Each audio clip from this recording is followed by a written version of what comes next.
Hi అండి. మీరు కూడా ఇవి సున్నుండలే అనుకున్నారా? అలాగైతే మీరు పప్పులో కాలేసినట్టే రాగి పిండి ఉండలండి. పిల్లలకి ఇలా చేసి పెట్టండి. చాలా హెల్త్ బెనిఫిట్స్ అయితే ఉంటాయి. ఇందులో ఐరన్, కాల్షియం ఎక్కువగా ఉంటుంది. రాగి పిండి ఏ విధంగా పిల్లలకి పెట్టినా చాలా మంచిది.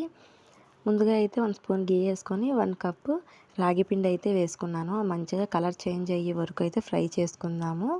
నేనైతే రాగులు పట్టించాను ఇంట్లోనే. ఆ పిండిని అయితే యూజ్ చేస్తున్నాను. మీరు రెడీమేడ్ పిండి అయినా సరే యూజ్ చేయొచ్చు, ఏం ప్రాబ్లం లేదు. నెక్స్ట్ ఆ పిండిని ఒక ప్లేట్లో వేసుకొని అదే ప్యాన్లో ఇంకొక 3 స్పూన్స్ అయితే నెయ్యి అయితే వేసుకున్నాను. నెయ్యి కూడా హోమ్మేడ్ గీయే. నెక్స్ట్ డ్రై ఫ్రూట్స్ ఏమైనా ఉంటే అవి కూడా వాటిలో ఫ్రై అయితే చేసుకొని ఒక సైడ్ అయితే పెట్టుకుందాము. పిండిలో మనం ఏ కప్పుతో అయితే పిండి తీసుకున్నామో అదే కప్పుతో ఒక అరకప్పు జాగరి పౌడర్ అయితే వేసుకుందాము. అసలు షుగర్ అనేది యూస్ చేయకండి పిల్లలకి.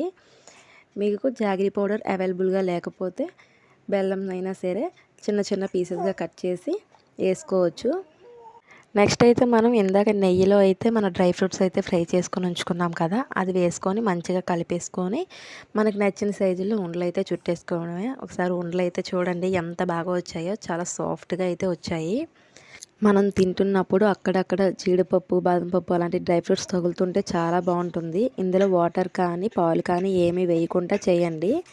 మీకు కొంచెం నెయ్యి పడితే నెయ్యి అయితే వేసుకోండి. చూసారా, ఉండలు అయితే చాలా బాగా వచ్చాయి. టేస్ట్ కూడా అంతే బాగుంది. మా అశ్విత అయితే పడుకుంది, లేచాక అయితే ఇస్తాను. ఈ లోపు అయితే మనం కానిచ్చేద్దాము. ఒక 2 అయితే తీసి పక్కన అయితే పెట్టుకున్నాను. కొంచెం వెళ్తూ సబ్స్క్రైబ్ చేసుకోండి.